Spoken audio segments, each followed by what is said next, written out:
Shalom, my dear friends. Shalom. Today, the 23rd day of the month of Elul of the year 5776, corresponding to the 26th of September of the year 2016. I will be grateful if those of you who are signed in on Zamra online Bet Midrash will let me know if you can, at the moment, see and hear me. And as soon as I get a message positive on that, then I'd like to begin today's study. So just waiting now on those two dear friends who are signed in on the Zamra Bet Midrash, which is truly wonderful that we can have everybody and anybody getting in here. Shalom, Boker Tov, Jake, Yom Tov. I'm not sure where you are, but Shalom today. Just waiting now for confirmation that you can see me and hear me. And as soon as I get that, oh good, well I'm hearing now that you can indeed see me and hear me. So let us go forward, God willing, today to continuation of our study of the book of Daniel. Shalom, today the 23rd day of the month of Elul of this year of redemption 5776, corresponding to the 26th of September of the year 2016, and we continue today with our study of Daniel, where we left off yesterday in chapter 11. And I know that yesterday's study was probably quite difficult for many people because of the intricacies we got into in a period of history that may be quite obscure to most people, the history of the post-Alexander Greek Empire breaking up into four sections of the north, the south, the east, and the west, and all of the intrigues, particularly between the north and the south. Well, we reach the end of verse 19, which according to the commentator Rashi is referring to the downfall of the wicked Antiochus, the villain of the Hanukkah story. And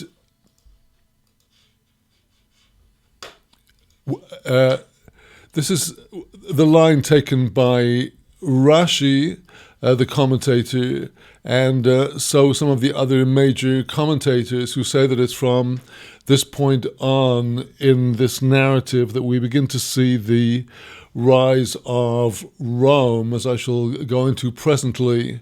An exception to this line of the commentators is the latter-day classical commentator Malbim, Rabbi Meir Leibush ben Yechiel Michel, and he continues interpreting the verses that we shall be studying today way into the chapter, up into the early 30s, as also all going on the Antiochus the Wicked, the villain of the Hanukkah story, who eventually disappeared from history, riddled with diseases. But I think in order to avoid confusing ourselves by following Malbim's very dazzling scholarship, which requires quite a knowledge of the history of the post-Alexander Greek Empire and of the intricacies of the politics within Judah, I would rather move forward in this chapter following the mainstream of the commentators, and particularly Rashi, and turn now to verse 20 of Daniel chapter 11, where, according to Rashi, Daniel is now prophesying the rise of the house of the Hashmonaim, the heroes of the Hanukkah miracle.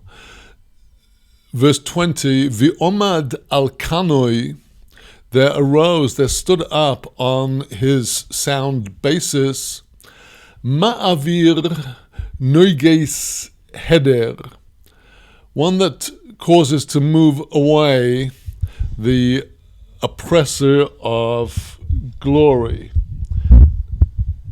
So this, according to Heder Malchus, the glory of the Malchus, the glory of the kingship. So this, Rashi tells us, refers to the Hashmonaim, Vayitchazek al basiso bahar amoidius Matisyo ben Yechanan. They strengthened himself on his sound foundation on the Mount of Modi'it, which is in the area which in Israel is called today Modi'in, where the Hashmonaim came from. Matityahu ben Yochanan Matthias, the son of Yochanan, Hama'avir Nuges Yovon me'al Yisrael, who caused to pass away the oppressor of Greece from upon Israel. V'hu hadar Malchus b'Yisrael. He, namely Matityahu, the founder of the dynasty of the monarchs of the Hashmonaim, he restored the kingship in Israel. Kisar v'gibor yihyehu v'chol zar oy aharov b'nei Hashmonaim. For he was a prince and a mighty warrior, he and all of his seed after him, the sons of the Hashmonaim. So this is Rashi's interpretation of this verse, that there arose the one that was to move away the oppressor Greece and to restore the restoration of the kingship of Israel. Ovayomim achodim yishover, but within singular days, within just a few days, a short period, that is to say, Yishover, there shall be broken the house of the Hashmonaim. Velo va'apayim, not through apayim, which literally means the plural of face, not through anger. Velo b'milchoma, not through war. And this is referring to the downfall of the house of the Hashmonaim, who were not intended for the monarchy because they were from the priestly house, from the house of the seed of Aaron, and the kingship was given to the seed of David, not to the seed of Aaron, and this caused their rapid downfall, not through any wars against them, but through simply the disintegration of the dynasty, through the quarreling that developed in within a few generations between two contenders to the throne, Aristobulus and Hyrcanus. And we shall be hearing more about this presently, because it was the intrigues between the two of them, or of the one against the other, that brought Rome into the picture. And according to Rashi's commentary, it is now Rome that is alluded to in verse 21. V'omad al kanoi nivzeh. There stood up now on his sound basis of rulership, Nivzeh, one that is despicable. And Nivzeh, this, according to our sages, is a reference to Rome, who is considered to be the main bearer of the seed of Edom. We can see, looking into Rashi's commentary here, that Al-Kanoi Nivzeh, on his basis, there is the Nivzeh, the despicable one. Vayizchazek oz al mamodo malchus Esov. There strengthened itself then upon its foundation the empire of Esau. Shenemar, as it is said in Obadiah chapter 1 verse 2, Obadiah was an Edomite convert, and he refers to Esau and Edom as Bazui ato ma'od. You are most despicable. Vayamdu roimim vayitlu amalchus miavonim.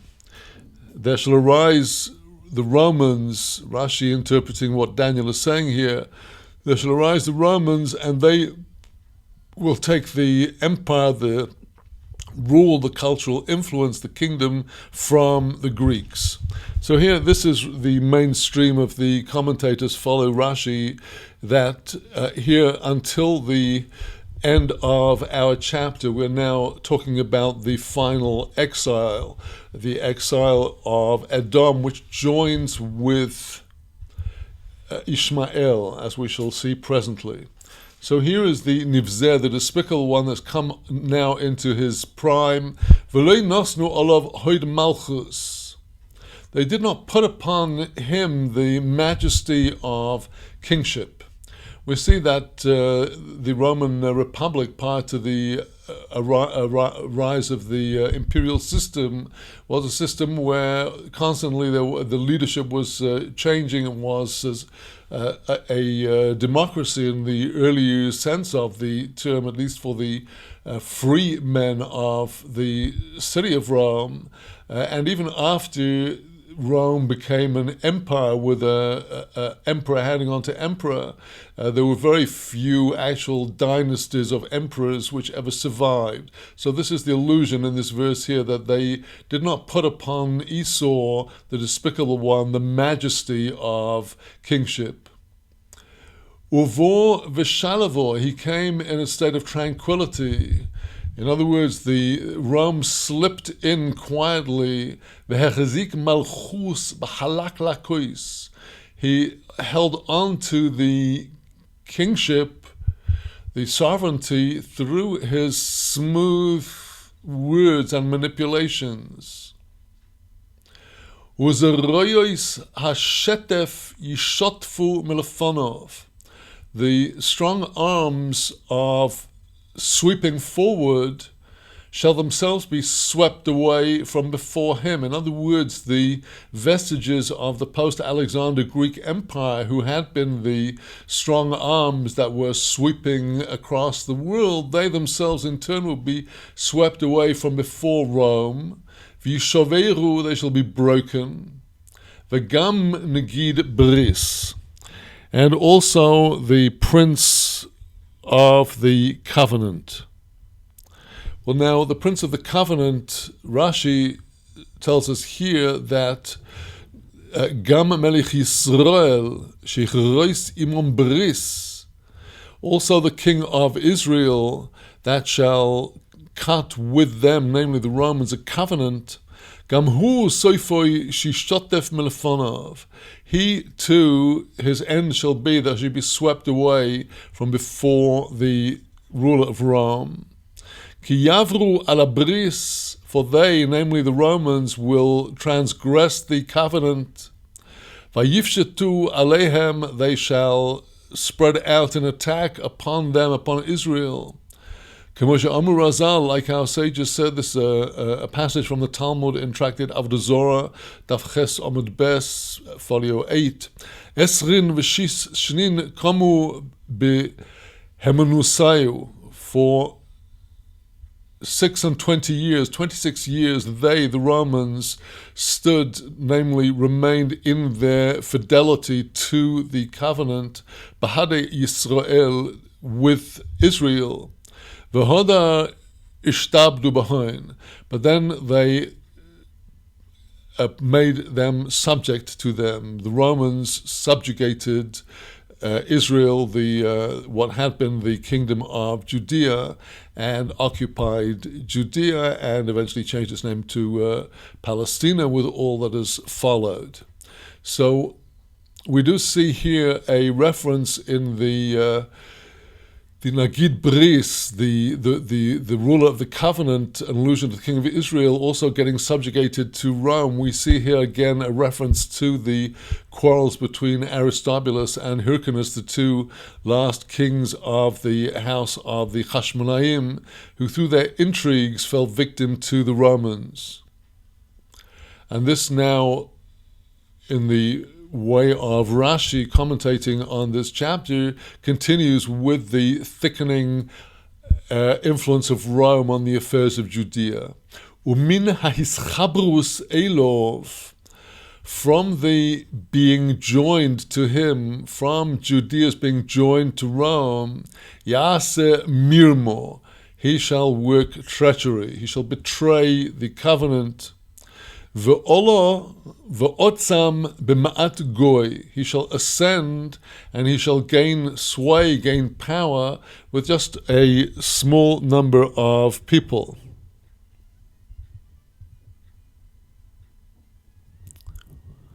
So this, according to Rashi, is talking about the steady spread of Roman influence over the land of Israel and also the neighboring countries of Edom, Ammon, and Moab, which are all on Israel's eastern border. So moving forward now to verse 24, we continue about how Rome is gaining sway culturally through their policy of bringing Roman culture and religion all over, and as we shall see, accommodating with the local gods of the peoples in order to gain their loyalty to Rome, their sympathy, and we shall be seeing this theme working out more and more in the coming verses. Verse 24, B'shalavo uvemishmanei medino yovoi, in a state of tranquility, and into the fat places of the state shall he come. Ve'oso asher loy osu avoisov, ve'avois avoisov, bizo, ve'sholol urechush, lohem yivzor. He shall do what they did not do his fathers and the fathers of his fathers, booty and loot of war. And the rechush, the possessions, shall he scatter and distribute to them. Rome's way was to buy people's loyalty. Ve'al mivtzorim yechashev machshevoiso v'vi'ad eis. Over the fortresses, he will think his thoughts, he will have his plans, which he doesn't betray to others. He is going to steadily put his own representatives and troops in these places, vi'ad eis, until the time will come when his plans will ripen and mature, and then he will be able to overcome these states and strongholds that he has his eyes on. Vayo'er koichoi ulevovoi al melech ha-negev. And now the it is the king of Rome who is now rising up against Egypt, getting involved with Egypt. This, according to the interpretation of Rashi here, he shall arouse his power and his heart against the king of the south, the king who sent to us in Egypt. B'chayil godol, with great strength. Umelech Anegev yisgore la milchomo, the king of the south shall be stirred up, shall be aroused to war. B'chayil godol ve'otzum ad ma'oid, with great and awesome strength to very great extent. V'lo yamod, but he shall not stand. The king of Egypt, the king of the south, will not stand against Rome. Ki yachshevu olov machashavos. For once again, he, namely the king of Rome, will use his intelligence to and plots in order to overcome the king of the south. V'oichle fas bogoi yishberuhu, the eaters of the bread of his royal table will break him. His very loyal people who were around the king of the south will break him. Yishberuhu v'chelo yishtof, they shall wash away his power. V'noflu chalolim rabim, there shall fall many dead. Ushnehem, and now the two of them, and we shall see presently who these two are. The two of them, Hamelochim, these two kings, Levovom lemeiro, their heart is for wickedness. Ve'al shulchan echod kozov yidaberu, against one table they shall speak treachery. V'loi sitzloch, but it shall not succeed.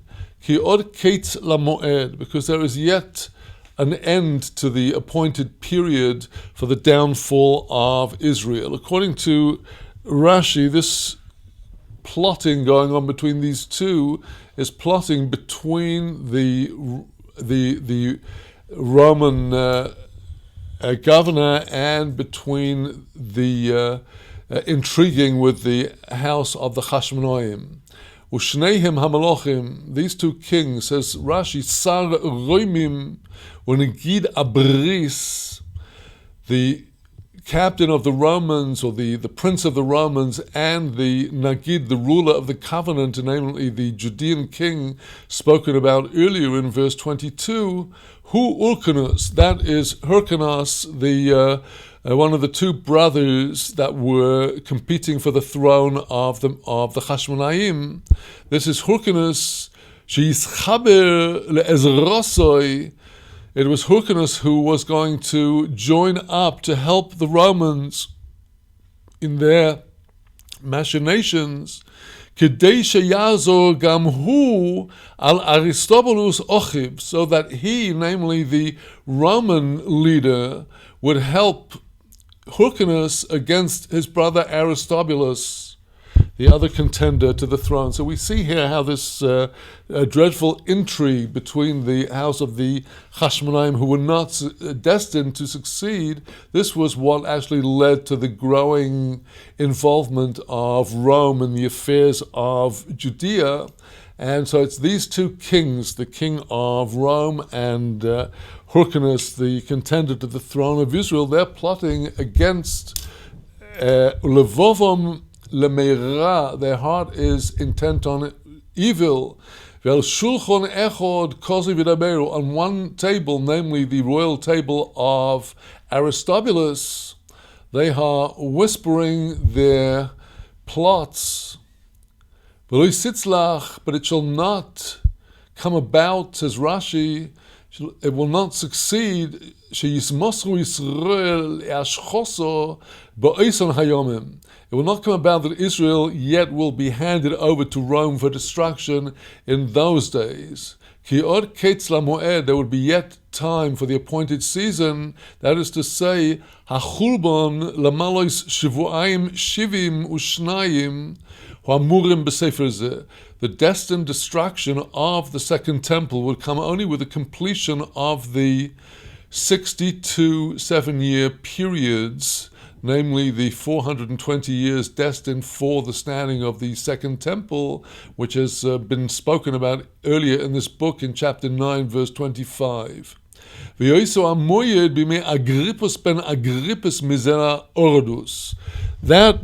destined time for the destruction of the Second Temple was to come only in the days of King Agrippus II, that is Agrippus, the son of Agrippus, who was from the seed of Herod on his mother's side. On his father's side. On his mother's side, he was actually from the family of Aristobulus, the Hashmonaim. So he did have some pretensions to kingship, but because his father's side was Herod, who was an Edomite, he was actually biblically not fit to be king of Israel. So now, according to the mainstream of the commentators, going forward in verse 28, Vayoshav arzo b'rechush godel. So he's going back now, this is the Prince of Rome, to his land, b'rechush godel, with great possessions, with great booty that he's taken in war. Ulevavoy al bris kodesh. His heart is against the holy covenant. He was intending to break the covenant he had struck with Judah, with Hyrcanus. V'oso v'shov la'arzo, he did, and he went back to his land. Lamoyed Yoshuv uvo v'negev. At the appointed time, he will return and come into the south. In other words, the Romans are continuing their campaigns against Egypt, just as they are getting more involved in the affairs of Judea. It shall not be as in the beginning or at the end, that is the beginning as mentioned in verse 6 of this chapter, and at the end, the second time that we just heard about in verse 28, when he went back to his land with great wealth. Uvo tziim kitim v'nich'o. There shall come upon him tziim. These are apparently a reference, according to our commentators, to ships. Now, the Kittim are the Romans. The Targum on book of Deuteronomy, chapter 24, verse 24, in the end of the prophecy of Bil'am, the Targum tells us that the Kittim mentioned there are Romaim. So this is referring to the attack of the Romans against Egypt. V'nich'or, however, the Roman king is struck, he's broken. V'zoam al v'shov, and he goes back. V'zoam al bris kodesh v'osor. He is furiously raging against the holy covenant that he struck with Israel. He's determined now to break it. V'osor v'shav v'yoven. He did so. He did what he was intending to do, and he goes back and he meditates and contemplates al oizvei bris kodesh, upon those who have abandoned the holy covenant. Well, this is a phrase which, interestingly, is taken by our commentators in different ways. So those who are breaking the covenant, according to Rashi on this verse, the Roman leader would understand that Israel had abandoned their covenant of their holy religion, And this is exemplified by the needless hatred and the conflicts that were found in Judea in the time of the Second Temple, as we find in the book of Josephus, that innocent blood was shed. It was on this very confusion among Israel that the Roman king was trusting, knowing that he would be able to succeed if he now broke his covenant with them. He saw that Judea was already coming towards its end. They were coming unstuck because of their breaking of their covenant with God. And this way, Edom, who comes into his power when Jacob throws off the yoke, Edom now realized his time had come to dominate. So, Vayovein al oizvei bris kodesh, the Roman ruler is contemplating on how they have abandoned the Holy Covenant. That is Rashi's explanation of this verse. Something very interesting is the comment of Rabbeinu Saadia Gaon, who was a century before Rashi, who says that those who abandoned the Holy Covenant are the Yishmaelim that were in Jerusalem. And it was they who afterwards desecrated the sanctuary of strength. Well, now, I have mentioned earlier that the Midrash brought in the Talmud about the destruction of the Second Temple in Tractate Gittin in the Babylonian Talmud does mention that it was the Arabian general that was given the task of destroying the western wall of the temple, and he failed to do that. So it may be that Rav Saadia Gaon is referring to that. There is a very amazing comment by Rabbi Avram Ibn Ezra that I cannot resist mentioning today, even though it's highly politically improper to do so. But the Ibn Ezra writes on this verse that he's going to bring a number of commentaries that he vehemently disagrees with. He says that now Daniel is talking about the destruction of the Second Temple, and one may be amazed at the sages of the Tzedokim, the Sadducees, who interpreted this section of our chapter as being a future prophecy. In other words, Ibn Ezra says this is something that by his time he was a contemporary of Maimonides in the 1100s. So by his time, of course, the Second Temple had been destroyed. But he said that he's saying here that the Sadducees of his time, and this may be a reference to the Karaites who refused to accept the authority of the oral tradition.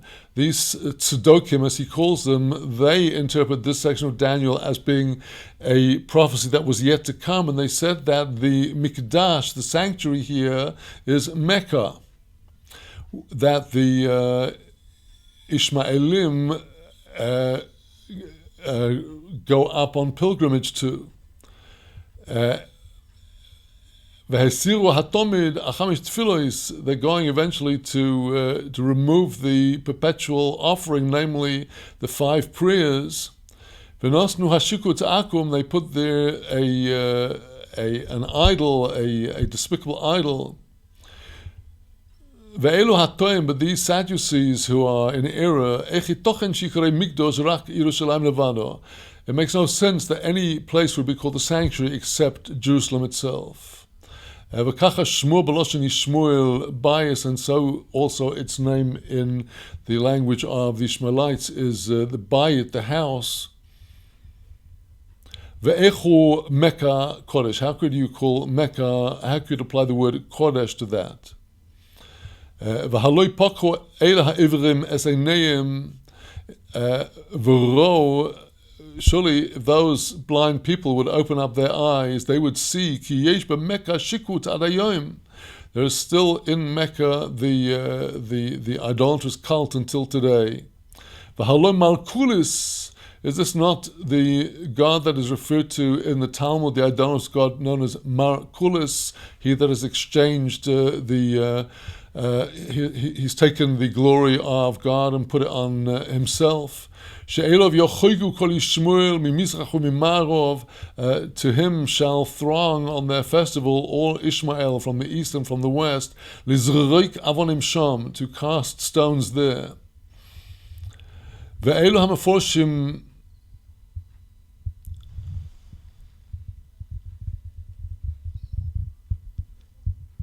Chilalu Hamigdash. Those Sadducees commentators have desecrated our sanctuary. So Gaon Zal, the Gaon, and I believe here he's referring to Rabbi Saadia Gaon, said, when the king does according to his will, Zehu HaKadari. This is the Kadari, which I think would be related to the concept of Kedar, which is associated with Arabia. Rosh Malchus Ishmael, the head of the kingdom of Ishmael. Now Ibn Ezra does not agree with that. V'zeh lo yitochen. This it does not make sense. Because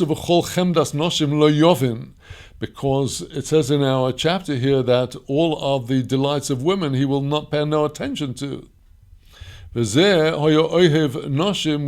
that person, the founder of the faith of the Muslims, he was a lover of women. However, the Gaon Rav Sadia is explaining the concept of the women as referring to Medinot, to the different states and countries. And Ibn Ezra continues, he says, Zekorov el drosh ve'enun pshat. This might be a drash, it might be a homily based on the text, but this cannot be called pshat, a simple meaning of the verse. And Ibn Ezra goes on to dispute that this is anything except a prophecy of the destruction of the Second Temple. I do think that his comments 800 years ago about the religion of the Ishmaelites are of great interest in the context of the current debates on this subject. So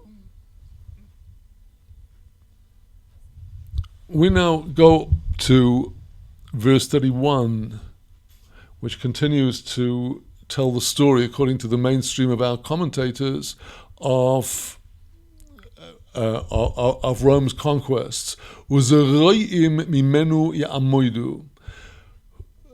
Forces, strong arms, shall stand up from him, namely, that is to say that the Roman emperor will send his generals and warriors to Jerusalem, as Rashi says. Yishlach Sorov Giborov Lushalayim. He will send his ministers and his warriors to Jerusalem. V'chilelu amikdosh hamo'ois. They shall desecrate the Mikdash, the holy temple, which is the strong point of Jerusalem. V'hisiru atomid. They shall cast aside the tamid, the perpetual offering at the temple in Jerusalem. V'nosnu hashikuts m'shoimim. They shall put there the shikuts, the abomination that is desolate. Umarshiyei v'ris yahanif b'halakois. Those who are treacherously, wickedly breaking the covenant. This is a reference to the Jews who were turning their backs on the covenant of God with Israel in the Torah. Yahanif, the Roman emperor, will flatter them b'halakos, with smooth words. V'am yoidei Elohov yahaziku v'asu. But the people of those knowing their God, they shall gain strength and continue to practice. Let us look at Rashi's comment on this verse, Marashi Bris Yachanif, Peritzei Yisrael. These are the Israelites that have broken out, they've thrown off the yoke. Sheyischabru imoi, they will join with him, namely with Rome. V'yarshiu brisom im chavreihem, they will treacherously violate their covenant with their companions, that is to say, with their fellow Judeans. Vayihu mamrim, they will be rebels. The word mamrim here refers to one who has rebelled against the authority of the Torah. Vayachanif b'chalaklois, the Roman emperor will flatter them with the smooth words. V'am yoide Elohov, the people of those that know their God, says Rashi, ukesherei Yisrael, those who are kosher, those who are pure in Israel, sheyachziku b'yiras Eloheihem, that they will hold firm with their fear of their God. Kolomo yichazu bo v'lo ya'azvuhu, they shall hold on to that fear of God and they shall not abandon it. V'asu, says Rashi, es teirosom, they shall practice their Torah. So here we have the distinguishing feature of the whole exile since the destruction of the temple, the terrible division of the people between those who have remained loyal to the Torah pathway and continue to observe the Torah pathway, and those who, to one degree or another, have lapsed from the Torah, swerved from the Torah, and assimilated into the nations. Umaskili om yovinu lo rabim, the wise of the people shall give understanding to the multitude. This, according to Rashi, is referring to the tradition of the sages. Maskili om hachomim shebohem, the sages among them. For example, the house of Rabbi, that is Rabbi Judah the Prince, and the sages of the generations, that is the tradition of the Mishnah and the Talmud. Yovinu lo Rabbim, they shall explain to the people the Torah. Yidreshu la'amoretz es ha-Torah, they will expound to the people of the land the Torah.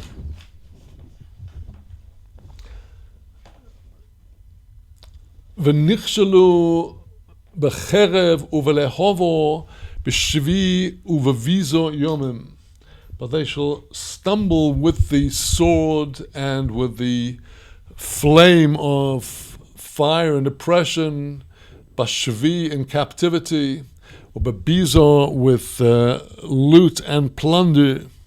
That is to say that in the exile even of those who remained faithful to the Torah, they were constantly subject to oppression, as we have seen the terrible massacres and pogroms across Europe and in the lands of Edom and also in the lands of Ishmael. Over Hikoshlam, verse 2034, over Hikoshlam, in their stumbling, the stumbling of the remaining communities of the Torah observant of Judea, over Hikoshlam, Ye'ozru Ezer Ma'at. When they stumble, they shall be helped with a little help, Ezer Ma'at. In other words, we see that miraculously throughout the thousands of years of the exile of the Jews, somehow there was always some way that a portion of them was unable to survive with a little help from heaven. V'nilvu aleihem rabim b'halak lakois. There shall be a gathering together upon them or against them very many through smooth words. Well, according to the commentator Metzudat David of 250 years ago, this verse is referring to many Israelites who will go out from the religion to join with the surrounding nations, to assimilate with them because of their smooth words. So this we see is a reference to the many thousands and thousands of Israelite souls that went into exile. And at this point, we shall leave our study of Daniel for today and come back to this in our next session.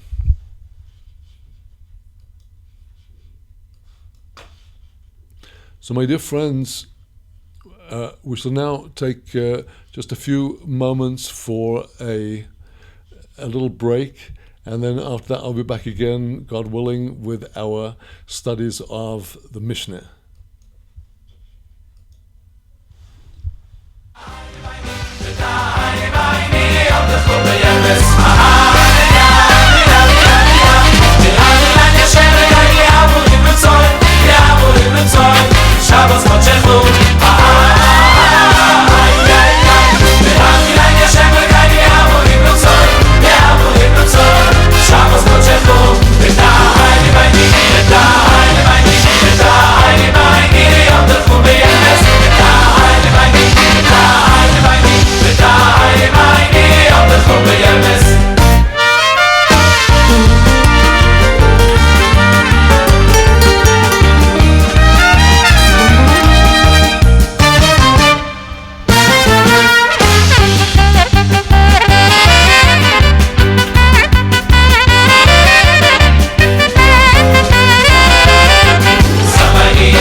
again, my dear friends, and now we come back to our study of the Mishnah today on tractate Maccot, the second chapter, and you do have now on the Azamra class page a link to the English translation of the Mishnah available on the Sefaria website, which is a very extraordinary, amazing resource of English translations of key Hebrew texts. Shalom, today the 23rd of Elul of the year 5776, corresponding to the 26th of September of the year 2016.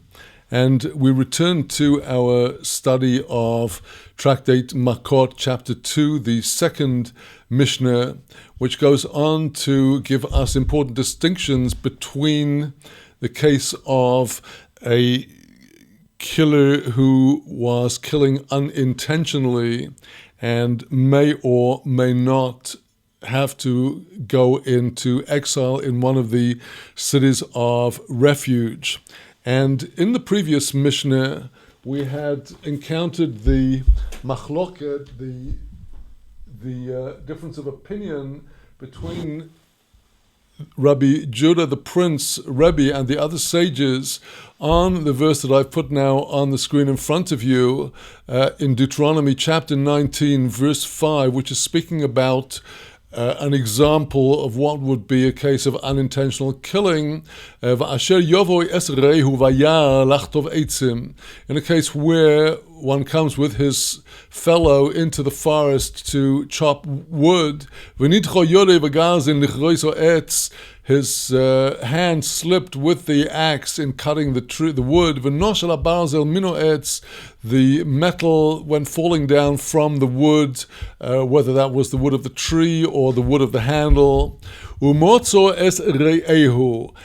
the axe found the other person, found the companion. The axe found its way, the axe head found its way to the unfortunate companion of Omes, and he died. He, the wielder of the axe, that this happened to him quite unintentionally, he will go to one of these cities and live there. Lest there shall chase after, lest the Redeemer of the blood shall chase after the killer, and when his heart is hot, he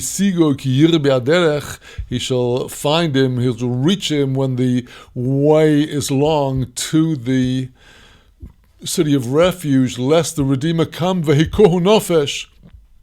and strike him a mortal blow. But to this person from whose hand the axe head fell, he does not have the mishpat moves, the verdict of the death penalty. Because he did not hate him from yesterday or the day before. There was no history of hatred that could have explained that there was somehow an intentional deed. So these verses are the background to our being able to understand the Mishnah 2.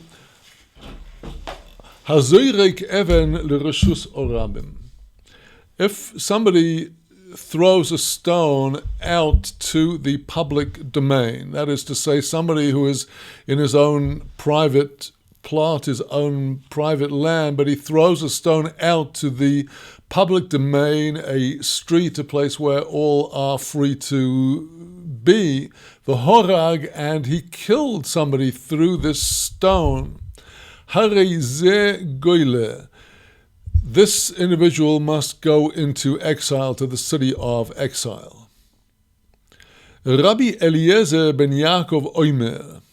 Rabbi Eliezer, the son of Yaakov, says, Im mikesheyotz so ho'even miyodoi. If from after the time when the stone went out from his hand, hoitzi halos es reishoi v'kiblo, after the stone was already in motion, this unfortunate individual stuck his head in the way and received the stone smack on his face, on his head. Harizeh potur. In that case, the person that threw the stone would be exempt from the penalty of having to go to the city of exile. That would be considered to be a case of total onus of duress, because the individual that took the blow stuck his head in the way after the stone was already in motion.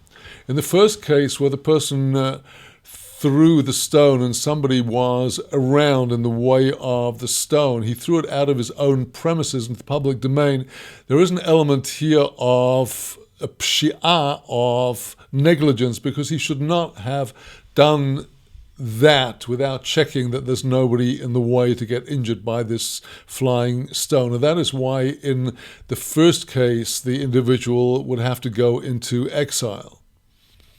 Now we come to a further step in our Mishnah 2. Zorak es ho'even lechatziroi v'horag. If the person threw the stone into his own yard and he killed somebody who was there, if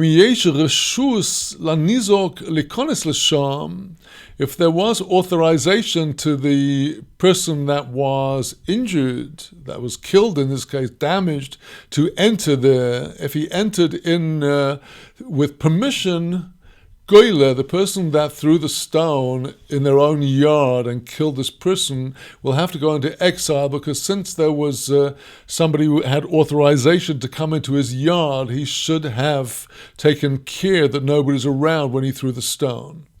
Ve'im love, if not, if the person was an intruder who had no authorization to be there, Einoi goyle, the person that threw the stone in his own yard, does not go into exile.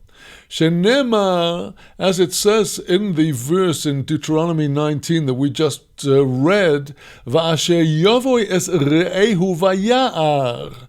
In the case where one comes with his companion into the forest. A forest is a neutral land. It is hefker, ownerless, and both people have as much right to be there as each other to chop down wood. And ma hayar reshus la nizok velamazik likones l'sham. Just like in the example in the TORAH, the ya'ar, the forest, is a domain equally for the one that sustained the blow, the nizok, and for the mazik, the person that had the axe head drop out of his hand or out of the wood. They both have equal authority to be there. And in the example in the TORAH, where it took place in the forest on neutral territory, the person that caused the death has to go into exile. Yotzo chatza balabayis, there goes out, therefore, there is excluded from the above idea of neutral territory, there is excluded from that the concept of the yard of the house owner, his own private yard, she'ein reshus lanizok likones l'sham. There's no authorization for the nizok.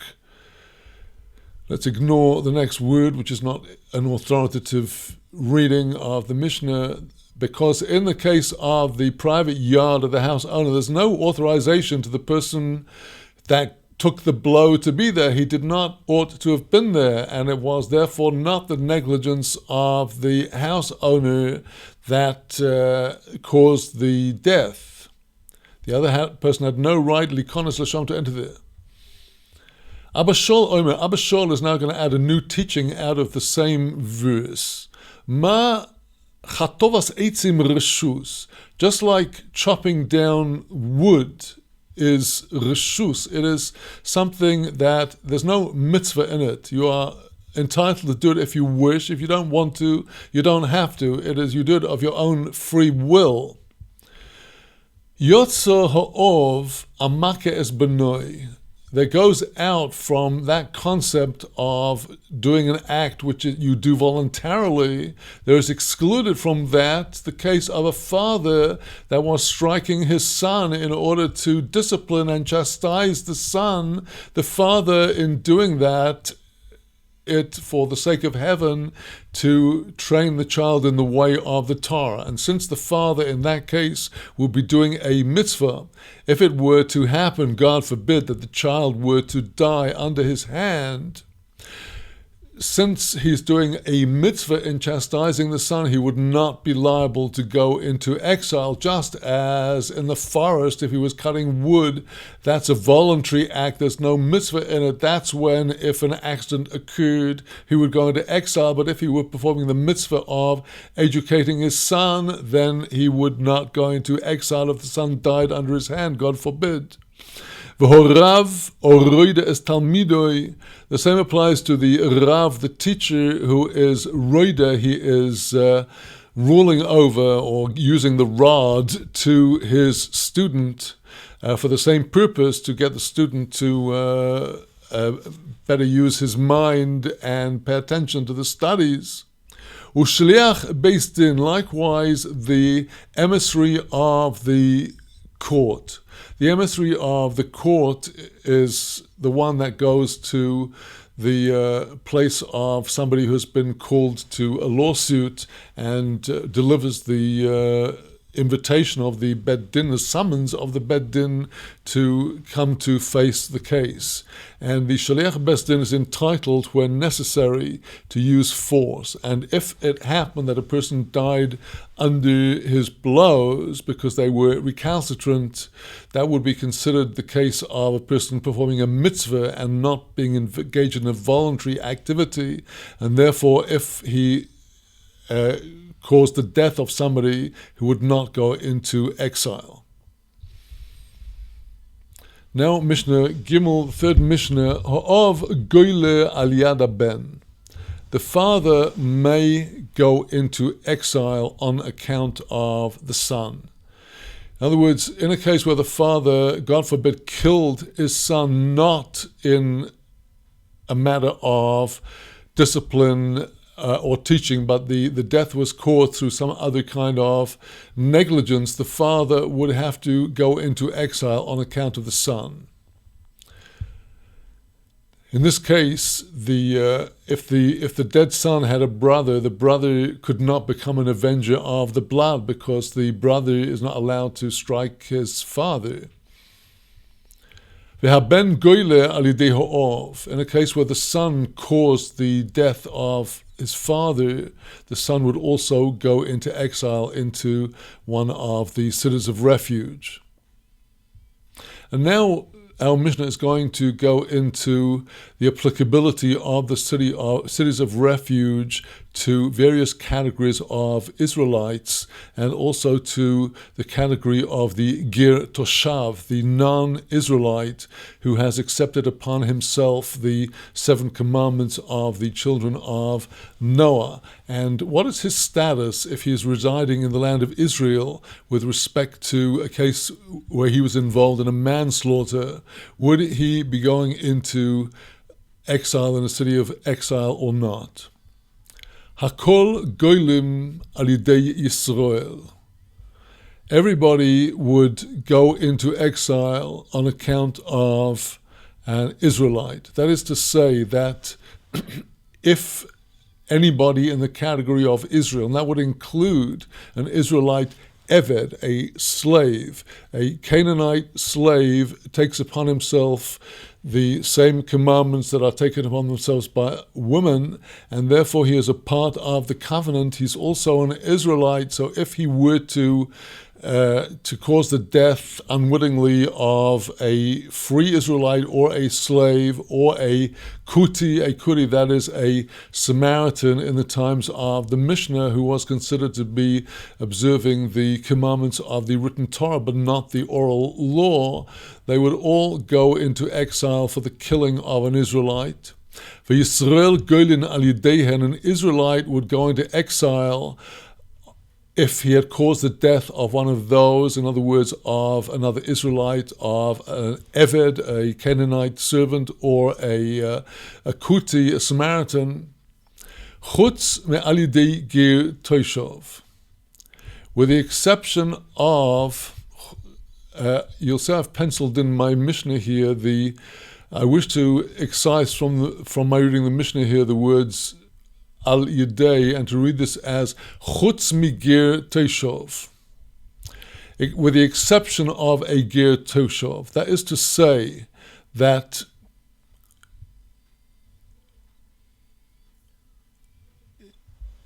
the ger toshav does not go into an exile to a city of refuge if he had caused the death of an Israelite.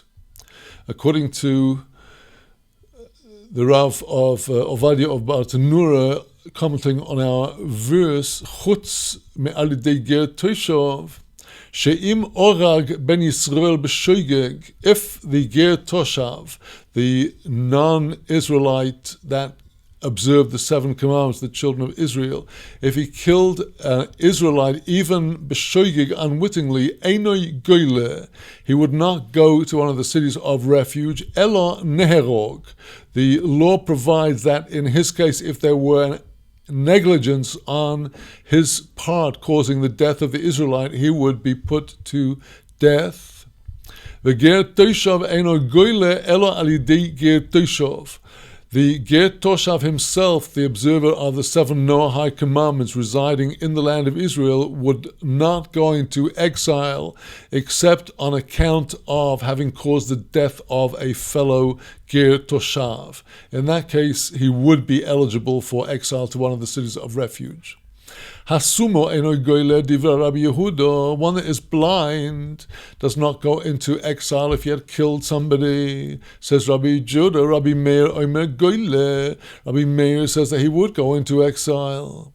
Hasoini enoi goyle, one who hates his fellow and caused the death of the person he hated, he does not go into exile. And the Talmud says that one of the characteristics of somebody who hates somebody else is they have not spoken to them for 3 days on account of this enmity. Well, now, there are a number of qualifying opinions about what is the status of somebody who hated somebody and caused their death, where circumstances are ambiguous. Was it accidental or was it intentional? Rabbi Yosef bar Yehuda Omer, Hasoinei nerog. Rabbi Yosef, the son of Rabbi Judah, says that a person who hated the other, if he killed that other person, he would be put to death. Because he is as one that has been warned, he is subject to a warning. If he already hates another fellow, he is subject to the stringency as one that has been warned, just as ox that successively gores a number of people or a number of other animals is called a muad. We have witnesses testify that this is a dangerous ox and needs to have special care taken of him, that he should not get out and cause more damage. So likewise, somebody who is at enmity with another is in the same category. Rabbi Shimon oimer yesh soine goyle v'yesh soine she'eino goyle. Rabbi Shimon says, look, there is a case of one who hates another that would go into exile, and there is a case of one who hates another that would not go into exile. And he now gives us the rule, Zeh haklol, here is the rule, kol shehu yochol loimo lo das horag. In any case where you would be able to say, one would be able to say that the person killed intentionally, if there was any element from the circumstances that made it evident that he had killed there was an element of intentionality in causing the death of that person, he would not go into exile, because to go to exile, to a city of refuge, to escape the danger of the avenger, that is only where a person did the act unwittingly. If it was unintentionally that the person killed, and that is the case where he would go into exile. So now we come into the details of the cities of refuge, which are spoken about in a variety of places, in the book of Exodus briefly, in the book of Numbers at the end, in the allocation of the land, and in the book of Deuteronomy, the cities of exile. Mishnah 4 of Maccot chapter 2, Lehichon Goylin, to where do they go into exile, these inadvertent killers? Le'orei miklot, to the cities of refuge. L'sholosh shebe'eve ayarden, u'l'sholosh shebe'eretz Canaan, to either the three that were on the other side of the Jordan, that is the eastern bank of the Jordan, the areas that were captured by Israel is described in Book of Numbers, Parashas Chukas, the territories of Moab and Ammon, and of the Bashan, the area of what is today the Golan. In that whole swathe of territory from north to south, on the east bank of the Jordan, there were three equidistant cities of refuge. There were another three in the actual land of Canaan itself, they being the city of Hebron and the city of Shechem, now called by the Arabs Nablus, and the city of Kadesh in the north, which will be associated with contemporary Tzfat, the three in the land of Canaan. Shenemar, as it says in God's instruction to Moses to allocate the land, Es sholosh orim titnu me'ever Yarden, three of the cities shall you give, you, the children of Israel, give them on the other side of the Jordan, the east bank. The three cities you shall give in the land of Canaan. And the Torah tells us in Deuteronomy that in time to come there will be another three added in the provinces to the east of these territories, making up a total of 10 lands promised to Abraham. So there will be, at the end of days 9, our Mishnah does not refer to these right now. Our Mishnah tells us, when did the cities of refuge come into force as offering refuge to the inadvertent killer? Up until the time that, as long as the three in the land of Israel had not been chosen, namely all the time that the land was being conquered by Joshua until it was allocated by the tribes. And we see at the end of Joshua the allocation of the cities of refuge in Israel. But all the time that this had not taken place, nor would the three on the east bank of the Jordan absorb inadvertent killers. These territories on the east bank of the Jordan were already in the hands of the tribes of Israel. They were given to the tribes of Reuven, Gad, and Manasseh by Moses, as recounted at the end of the book of Numbers. But even though the three cities had been named in those eastern territories, they did not come into operation until the cities in the motherland would come into operation. Shenema sheish orei miklot tihieno. The Torah says in Numbers chapter 35, 6 cities of refuge shall there be. So the implication of these Hebrew words is that there will only be cities of refuge when they will be, when all 6 of them will come into operation. Until all 6 of them will be absorbing together.